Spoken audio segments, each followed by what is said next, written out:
हमारे शरीर में जो 7 चक्र हैं, उस 7 चक्र का जो पहला द्वार है, जो पहला चक्र है, वो है मूलाधार, जिसको लोग बोलते हैं रूट चक्रा। तो मूलाधार करने की या उस पर ध्यान अवस्था करने की बहुत सारी विधियाँ तो हैं। मैं आपको विधि तो यहाँ नहीं बता रहा, क्योंकि यहाँ विधि बताने का कुछ सेंस नहीं होता, क्योंकि इतने खुलेआम तरीके से उस पर बात नहीं की जानी चाहिए और ना की जानी चाहिए, ना कर सकते हैं। खैर, मैं 3 पॉइंट्स मैं आपको बता रहा हूँ। उन तीनों पॉइंट्स को आप बहुत ध्यानपूर्वक सुनें और उस पर मनन करें और उसको प्रैक्टिस करने की कोशिश करें। आपको कुछ दिन में वाइब्रेशंस, कुछ एक अनुभव आपको हो सकते हैं आपके जीवन में मूलाधार चक्र को लेकर के।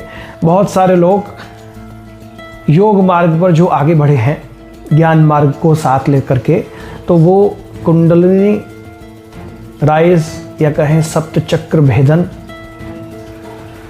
भगवत चिंतन और मनन के साथ साथ वो ये काम करते हैं। तो खैर, ये तो 3 जो पॉइंट्स हैं वो आप मेरी बात को समझें और इसको प्रैक्टिस करें। कि पहला तो है कि आपको ऐसी कोई चीज़ नहीं देखनी है, न सुननी है, जिससे आपका ब्रह्मचर्य टूटे, और नेत्रों का ब्रह्मचर्य सबसे पहला आता है। तो ये पहला पॉइंट ध्यान रखें।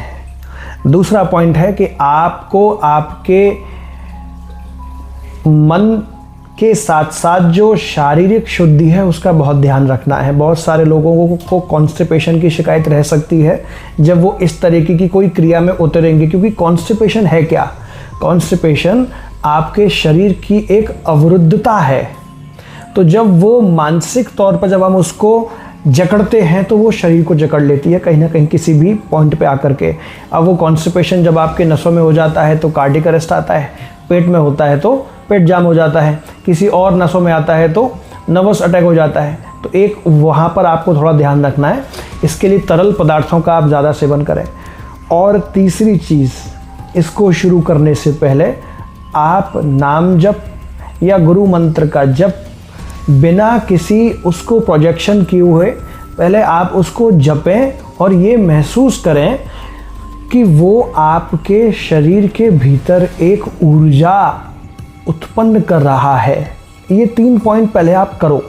उसके बाद मैं एक सीरीज शुरू कर रहा हूँ, मूलाधार, स्वादिष्ठान, मणिपुर, उसके बाद अनाहत, उसके बाद विशुद्धि, और फिर आगे जो बात आएंगी फिर मैं आपको ये बताऊंगा कि सहस्त्रार के ऊपर भी एक बिंदु है।